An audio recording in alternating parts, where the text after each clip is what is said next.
क्या कभी आपने सोचा है कि जो हमारे जीवन में परिस्थितियाँ आती हैं, प्रतिकूलता होती है, जब हमारी श्रद्धा का सम्मान नहीं होता, हमारी भक्ति की कोई रिस्पेक्ट नहीं होती, तो उस वातावरण में हम अपनी भक्ति को कैसे बचाए रखें? अक्सर ये सारी चीज़ें हमारे रोज़ाना की ज़िंदगी में होती हैं। जो एक अच्छा भक्त होता है, उसके घर वाले या उसके बाहर वाले जो भी उसके नॉन में होते हैं, वो अक्सर उनके साथ प्रतिकूल व्यवहार करते हैं जब वो भक्ति में आ जाते हैं। तो ये होती है हमारी परीक्षा कि हम उन प्रतिकूल वातावरण में भी कैसे हमारा नाम जप चले, कैसे हम पाठ करें, कैसे हम वाणी गायन करें। तो आज हम पढ़ेंगे श्रीमती भागमती बाई जी का चरित्र, जिससे हमें ये सीख मिलती है कि हम अपने जीवन में प्रतिकूलता होते हुए भी कैसे अपने नाम जप को उस वातावरण में चलाएं। राधा वल्लभ श्री हित हरिवंश श्री जी के चैनल पर आप सब सखियों का स्वागत है। आज हम पढ़ेंगे श्री भागमती बाई जी के जीवन से एक जो प्रेरणा हमें मिलेगी और उनके जीवन का चरित्र। अक्सर हम मानते हैं कि आध्यात्मिक प्रगति के लिए एक अनुकूल और शांत वातावरण आवश्यक है, लेकिन श्री भागमती बाई की कहानी इस धारणा को तोड़ देती है। उनकी भक्ति किसी आकस्मिक घटना का परिणाम नहीं था, बल्कि बचपन से ही संतों के संग में पोषित हुई थी। उनके माता पिता के राजघराने में संत महात्माओं का आना जाना लगा रहता था और बाल्यकाल से ही उन्हें संतों का दर्शन, उनकी जूठन प्रसाद पाने और उनके समीप बैठकर भगवत चर्चा सुनने का सौभाग्य मिला। ये वह नींव थी जिसने उनकी भक्ति को अडिग बनाया। जब उनका विवाह एक विषय राजा चिंतामणि से हुआ, जिसकी ईश्वर में कोई रुचि नहीं थी, तब भी वे विचलित नहीं हुए। राजमहल के सांसारिक वातावरण और पति के विरोध के बावजूद उन्होंने अपनी भक्ति पर कभी भी विषय रंग नहीं चढ़ने दिया। ये एक सच्चे निष्ठावान उपासक की पहचान है, जिसका एकमात्र आश्रय सांसारिक रिश्ते और जैसे पति या पुत्र नहीं, बल्कि स्वयं प्रभु होते हैं, और इसकी सामर्थ्य, इसका बल भी प्रभु ही हमें देते हैं। आइए सोचना भी मुश्किल है कि कोई व्यक्ति आध्यात्मिक शारीरिक पीड़ा के बीच मुस्कुरा कैसे सकता है। जब हम नाम जप करते हैं, आपने कभी देखा होगा, ये चीज़ फील की होगी कि अगर हम दुखी भी हैं, हमें कोई शारीरिक पीड़ा भी है, हम मानसिक भी बहुत ज़्यादा दुख पा रहे हैं, तो वो भी अगर हम नाम जप करते हैं तो हमारा मन अंदर से बहुत शांत हो जाता है, वो सभी दुखों को भूल जाता है।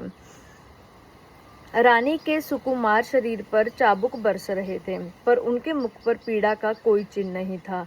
वे हर प्रहार के साथ बस एक ही नाम जप रही थी, राधा वल्लभ श्री हरिवंश, राधा वल्लभ श्री हरिवंश। रानी का पति उनको बहुत ज़्यादा पीड़ा देते थे, तो रानी पीड़ा देने के बाद, इतनी मार कुटाई के बाद भी रानी के चेहरे की मुस्कुराहट और उनके भजन में कोई कमी नहीं आई। उनका शरीर कष्ट सह रहा था, लेकिन उनकी चेतना भगवत प्रेम में डूबी हुई थी। ये घटना इस गहरे सत्य को उजागर करती है कि एक भक्ति से मिलने वाला आनंद अखंड होता है और ये शरीर के होने वाले सुख दुख के अनुभवों से पूरी तरह से परे है। शास्त्रों में भगत के अपमान को सबसे बड़ा अपराध माना गया है और राजा चिंतामणि को इसका भयानक परिणाम भुगतना पड़ा। जब चाबुक और प्रताड़ना से भी रानी की भक्ति नहीं डिगी, तो राज की क्रूरता की सारी हदें पार कर दी। उसने रानी भागमती बाई को भूमि पर लिटाकर उनकी छाती के ऊपर सेज बिछाए और छोटी रानी इंदुमती के संग रात भर हंसी ठिठोली करता रहा। ये घोर अपराध होते ही ईश्वरीय दंड तुरंत प्रकट हुआ। राजा और छोटी रानी दोनों को अनियंत्रित उल्टियां होने लगी। इंदुमती की त्वचा इस तरह उधड़ने लगी मानो चाबुक के सारे प्रहार उसी के शरीर पर पड़े हों। ईश्वर भगत पर हो रहे अत्याचार को कुछ समय के लिए सहन कर सकते हैं ताकि भक्ति की महानता प्रकट हो, लेकिन जब दंड मिलना शुरू होता है तो अपराधी को केवल वही भक्त बचा सकता है जिसका उसने अपमान किया है। ये ठीक वैसा ही है जैसे दुर्वासा ऋषि को सुदर्शन चक्र से बचने के लिए अत्यंत भक्त अम्बरीश जी के ही चरणों में आना पड़ा था, लेकिन राजा के सलाहकारों ने तुरंत समझ लिया कि ये भक्त अपराध है और इसका एकमात्र उपाय रानी बागमती के चरणों में क्षमा मांगना है। एक सच्चे भक्त का हृदय करुणा से भरा होता है, प्रतिशोध से नहीं। जिस व्यक्ति की चेतना शारीरिक कष्ट से अप्रभावित रहती है, उसका हृदय प्रतिशोध की आग से भी अछूता रहता है। जब पीड़ा से तड़पते हुए राजा और रानी भागमती बाई के चरणों में गिरकर अपने जीवन की भीख मांगने लगे, तो उनकी प्रतिक्रिया अद्भुत थी। उनके मन में क्रोध या प्रतिशोध का लेश मात्र भी नहीं था। उन्होंने तुरंत उन्हें कष्टों से स्थायी मुक्ति का मार्ग दिखाया। श्री राधा वल्लभ लाल की शरण लेना। ये नहीं, उन्होंने केवल रास्ता दिखाकर उन्हें छोड़ा नहीं।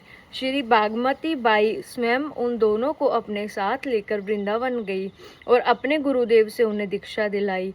उन्होंने राजा के अत्याचार को सांसारिक मोह में फंसे एक जीव की भूल के रूप में देखा और उसे सच्चे और स्थायी आनंद की ओर मार्गदर्शन किया। उनकी कृपा का प्रभाव इतना गहरा हुआ कि राजा चिंतामणि राजकाज करते हुए भी एक सच्चे रसिक भगत बन गए। निष्कर्ष, इससे हमें क्या सीख मिलती है? श्री बागमती बाई जी की कहानी हमें सिखाती है कि आस्था और भक्ति बाहरी सुख सुविधा या दर्द या पर निर्भर एक अवस्था नहीं है, बल्कि ये एक आंतरिक शक्ति है जिसे बचपन के संस्कारों से सींचा जा सकता है और जो सबसे कठिन परीक्षाओं में भी उड़िग रहती है। वे हमें प्रतिकूलताओं को आध्यात्मिक विकास के अवसर के रूप में देखना सिखाती है। ये कथा हमें सोचने पर मजबूर करती है कि हमारी भक्ति और आंतरिक शक्ति की असली परीक्षा कब होती है, जब सब कुछ अनुकूल हो या जब जीवन की सबसे कठिन चुनौतियां सामने हों। श्री सद्गुरुदेव महाराज की जय, लाडली लाल की जय, राधा वल्लभ श्री हरिवंश।